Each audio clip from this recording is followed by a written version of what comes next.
All right, Andrew John here, and I need you to lock in for the next few minutes. What I'm about to share with you is not speculation, it's not theory, and it's not financial doom porn for clicks.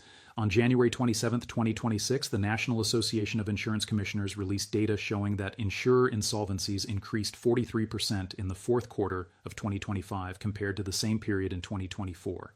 That same week, 3 regional property and casualty insurers in Florida and California entered receivership, affecting over 870,000 policyholders. This is not a crash. This is not panic. This is not a prediction about what might happen. This is what happens when an entire industry built on actuarial assumptions from a different era collides with climate volatility it never priced for, investment portfolios it can no longer sustain, and a regulatory framework that's already 18 months behind the crisis. Your insurance policy, the contract you've been paying premiums on for years, is not the guarantee you think it is. It's a conditional promise backed by reserves that are shrinking, investments that are underwater, and a state guarantee fund system that was never designed to handle simultaneous multi-state failures. The question is not whether this is happening. The question is how much time you have before your policy becomes a claim on an insolvent institution. I have watched insurance crises unfold before. The mechanics don't change. The names change. The specific trigger changes. But the underlying pattern of reserve depletion, investment losses, and regulatory intervention follows the same sequence every single time. And right now, we are in the early acceleration phase where the pressure is building faster than the system can adjust. In this video, I'm going to walk you through exactly what is happening in the insurance industry right now, why the collapse mechanism is already in motion, and most critically, what you need to do in the next 30 days to protect yourself from holding worthless paper when carriers start failing in clusters. By the end of this breakdown, you will understand the structural defects that make this inevitable, and you will have a clear action framework. So stay with me, because the window for preparation is narrowing every single week.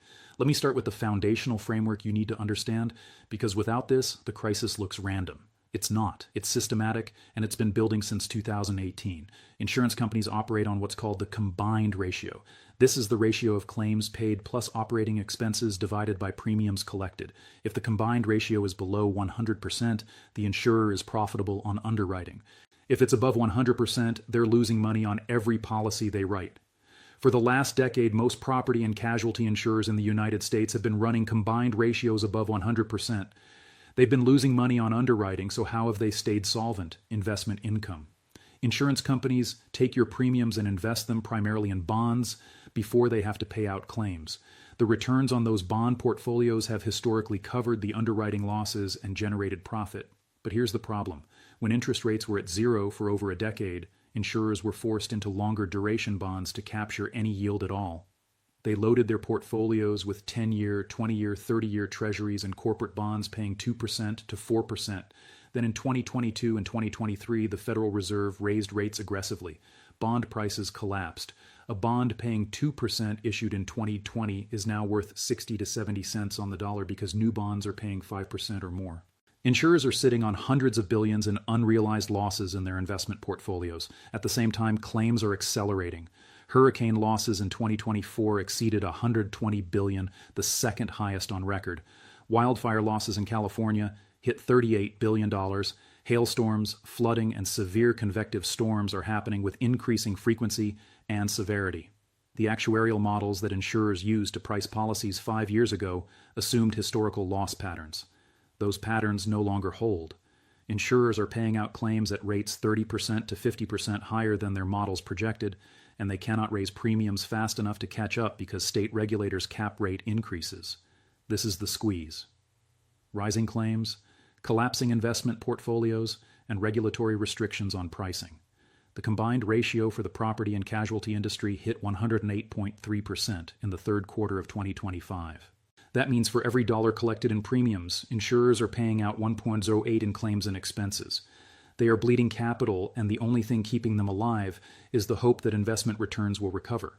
But investment returns are not recovering. They're getting worse, and the capital cushion that insurers rely on is eroding every single quarter. Now let me explain the mechanism that makes this not just a problem but a systemic crisis. Insurance is built on pooled risk. When you buy a homeowner's policy, your premium goes into a pool with thousands of other policyholders. The insurer uses actuarial science to predict how many claims will occur and prices the pool accordingly. This works when claims are statistically predictable and geographically diversified. But what's happening now is correlation. Hurricanes are hitting entire regions. Wildfires are destroying thousands of homes simultaneously. Hailstorms are totaling tens of thousands of vehicles in a single event. The geographic diversification that insurers relied on is breaking down because climate-driven events are creating synchronized losses across entire books of business. When claims are correlated, the pool doesn't just pay out more. It pays out all at once. And that creates a liquidity crisis. Insurers have to liquidate investments to pay claims. When they liquidate bonds in a down market, they realize losses. Those losses reduce statutory capital. When statutory capital falls below regulatory minimums, state insurance commissioners step in and place the company into receivership. This is not a theoretical risk. This is happening right now. In December 2025, Florida-based Lighthouse Property Insurance was placed into receivership after its surplus fell below the required threshold. Policyholders were transferred to the state guarantee fund, which is already underfunded by an estimated $4.2 billion. In California, 3 smaller carriers writing wildfire-exposed policies were declared insolvent in the first quarter of 2026. Their policies are now being administered by the California Insurance Guarantee Association, which has a claims-paying limit of $500,000 per covered loss. If your home was insured for $1.2 million and your carrier fails, you're only getting $500,000. The rest is an unsecured claim in a bankruptcy proceeding that could take years to resolve. And here's what almost nobody understands. The state guarantee funds are not pre-funded insurance pools. They are assessment-based systems. When an insurer fails, the guarantee fund assesses all the remaining solvent insurers in the state to cover the shortfall. Those assessments can be passed on to policyholders in the form of premium surcharges. So not only are you losing coverage, you're also paying higher premiums to bail out the failed companies. This is a doom loop. Failures increase assessments. Assessments increase costs for surviving carriers.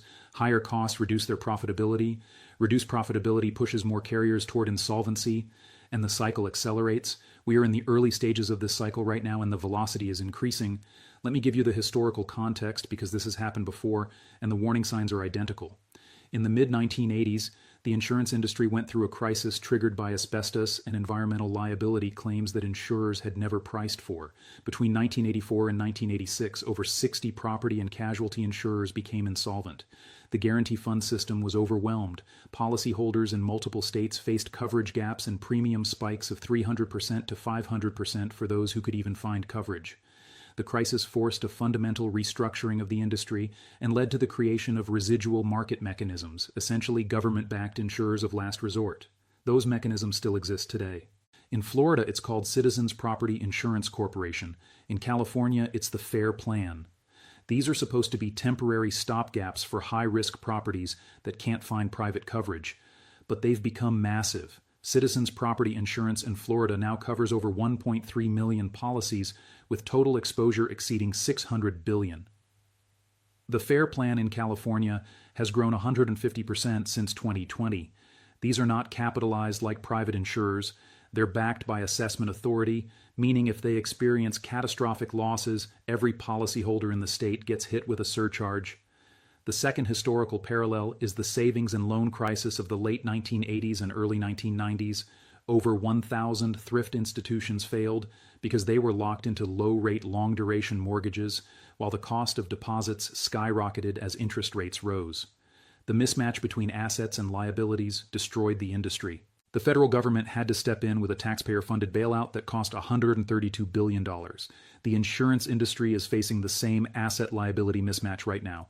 Long-duration, low-yield bonds on the asset side, rising claims and operating costs on the liability side. And just like the S&L crisis, the breaking point comes when capital reserves are exhausted and there's no private market solution. The difference is that the insurance guarantee system is state-based, not federal. There is no FDIC equivalent for insurance. There is no central backstop with unlimited resources.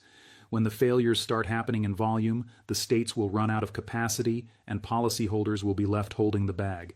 Now let me connect this to the broader macro environment because the insurance crisis is not happening in isolation. It's happening at the exact moment when the financial system is under maximum stress. Global debt levels are at all-time highs. Interest rates have been rising. Commercial real estate is in distress. Regional banks are sitting on unrealized losses, and consumer balance sheets are stretched.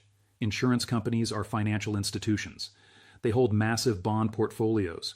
They invest in commercial real estate. They rely on functioning credit markets to finance their operations.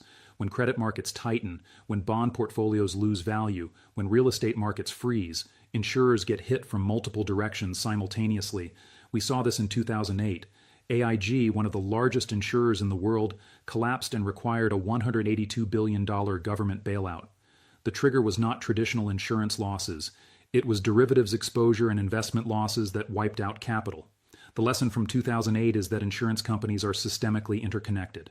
When the financial system is under stress, insurers amplify that stress because they are leveraged institutions with long-tail liabilities and mark-to-market investment portfolios. Right now, the financial system is under stress. Credit spreads are widening. Bankruptcy filings are accelerating. Commercial real estate valuations are collapsing. And insurers are on the wrong side of all of these trades. Their bond portfolios are underwater. Their real estate holdings are losing value. Their reinsurance costs are spiking because global reinsurers are pulling back from climate-exposed risks. This is a multi-front crisis and it's accelerating. Let me break down the three specific pressure points that are going to force the next wave of insolvencies. The first is reinsurance capacity. Reinsurance is insurance for insurance companies. When a primary insurer writes a policy, they typically cede a portion of the risk to a reinsurer to limit their exposure to catastrophic losses. Reinsurance prices are set annually during what's called the renewal season, which happens in January. In January 2026, reinsurance prices for property catastrophe coverage increased an average of 35% compared to 2025. In Florida and California, the increases were over 60%. Some reinsurers are refusing to write new capacity altogether in high-risk zones. This means primary insurers are either paying dramatically more for reinsurance, which destroys their profitability, or they're retaining more risk on their own balance sheets, which increases their exposure to ruin if a major event occurs. Both options are unsustainable. If insurers can't afford reinsurance, they can't write new policies. If they retain too much risk, a single catastrophic event wipes them out. The second pressure point is regulatory intervention that backfires. State insurance commissioners are under political pressure to keep premiums affordable. In response, they're denying or delaying rate increase requests from insurers. In California, the Department of Insurance has not approved a rate increase above 7% for homeowners insurance since 2022, despite insurers requesting increases of 30% to 50%. This creates adverse selection. The best capitalized insurers exit the market entirely because they can't price risk appropriately. The remaining insurers are the ones with weaker balance sheets, less reinsurance, and higher exposure. They're the ones that will fail first. When they fail, the remaining pool of insurers shrinks further, concentrating risk even more. This is the doom loop I mentioned earlier, and regulatory intervention is accelerating it, not preventing it. The third pressure point is the investment portfolio time bomb. Insurers are required by law to hold the majority of their investments in investment-grade bonds. These are supposed to be safe, liquid, and stable. But the bond market has been anything but stable. The Bloomberg Aggregate Bond Index, which tracks the broad U.S. bond market, lost over 13% in 2022, the worst year for bonds in modern history. Even though bonds have partially recovered, insurers that bought long-duration bonds in 2019, 2020, and 2021 are still sitting on significant unrealized losses. Statutory accounting principles allow insurers to carry bonds at amortized cost rather than market value, which means the losses don't show up on the balance sheet unless the bonds are sold. But here's the problem. When claims accelerate and cash is needed, insurers have to sell. When they sell, they realize the loss. When they realize the loss, their statutory capital drops. And when capital drops below the minimum, they go into receivership. This is not a hypothetical scenario. This is the exact mechanism that took down Silicon Valley Bank in March 2023. They had to sell underwater bonds to meet deposit withdrawals, and the realized losses wiped out their capital. Insurance companies face the exact same risk, and the trigger is claims acceleration, which is happening right now. So what are the three asymmetric plays in this environment? The first is self-insurance through liquidity and asset protection. If you cannot rely on your insurance policy to pay out, you need to hold enough liquid capital to self-insure against catastrophic losses. This means building an emergency fund that is not just 3 to 6 months of expenses, but enough to cover a total loss of your home, your vehicle, or your business without relying on an insurance payout. For most people, this is not realistic in absolute terms, but directionally it means increasing your liquidity position and reducing your dependence on insurance as the primary risk mitigation tool. The second play is geographic and counterparty diversification. If you live in a high-risk state like Florida or California, you need to understand that your insurance carrier could fail and your coverage could disappear overnight. The action is to spread risk. Don't put all your insurable assets in one geographic location. Don't rely on a single carrier, and don't assume that the state guarantee fund will make you whole. If you have significant assets, consider moving high-value property to lower-risk jurisdictions, using multiple carriers, and structuring ownership through entities that provide legal separation. The third play is hard asset allocation outside the insurance system. This is where precious metals and tangible wealth come in. If the insurance system collapses and the financial system is under stress, the assets that hold value are the ones with no counterparty risk. Physical gold and silver cannot be devalued by an insurance company failure. They cannot be frozen by a guarantee fund, and they cannot be diluted by monetary policy. In a scenario where insurance claims are not being paid, where financial institutions are failing, and where trust in paper contracts is evaporating, hard assets become the settlement layer. This is not about speculation, this is about preservation. Now let me give you the immediate action checklist, because understanding the problem is only half the equation. First, you need to verify the financial strength of your insurance carrier right now. Go to AM Best, Moody's, or Standard & Poor's, and look up your insurer's financial strength rating. If they're rated below A-, you are taking on counterparty risk that you don't need to take. Consider switching carriers immediately. Second, you need to understand your state guarantee fund limits. Every state has different limits on what the guarantee fund will pay if your carrier fails. In most states, it's $300,000 for homeowners coverage and $500,000 for total claims. If your property is insured for more than that, you are exposed. The action is to reduce your insured value, increase your deductible, or move the excess risk to a stronger carrier or a surplus lines insurer. Third, you need to increase your emergency liquidity. If your insurance carrier fails and your claim is tied up in receivership proceedings for 18 to 24 months, you need cash to rebuild, repair, or replace. That means holding more liquid assets outside the banking system. Physical cash, precious metals, and short-duration treasuries that can be liquidated immediately without taking a loss. Fourth, if you're in a high-risk state, you need to start planning for premium increases of 50% to 100% over the next 3 years. This is not fear-mongering. This is the mathematical reality of the actuarial adjustments that have to happen. Budget for it now. Build it into your financial plan. And if the increases make your property unaffordable to insure, you need to be prepared to sell or restructure. Fifth, educate yourself on alternative risk transfer mechanisms. Captive insurance, risk retention groups, and parametric insurance are all structures that allow you to bypass the traditional insurance market. They're more complex and they require higher capital thresholds, but for high net worth individuals and business owners, they provide control and transparency that traditional policies do not. The insurance industry is not going to announce the crisis in advance. Carriers will continue writing policies, collecting premiums, and issuing renewal notices right up until the moment they're placed into receivership. The regulatory agencies will continue approving rate filings and publishing solvency reports that lag reality by 6 to 12 months. And the mainstream financial media will continue treating this as isolated failures rather than a systemic collapse. By the time the crisis is undeniable, the asymmetric opportunity to protect yourself will have closed. You will be stuck in a guarantee fund process, dealing with coverage gaps, and paying emergency premiums to whatever carrier will still write policies in your area. That's why the action window is now.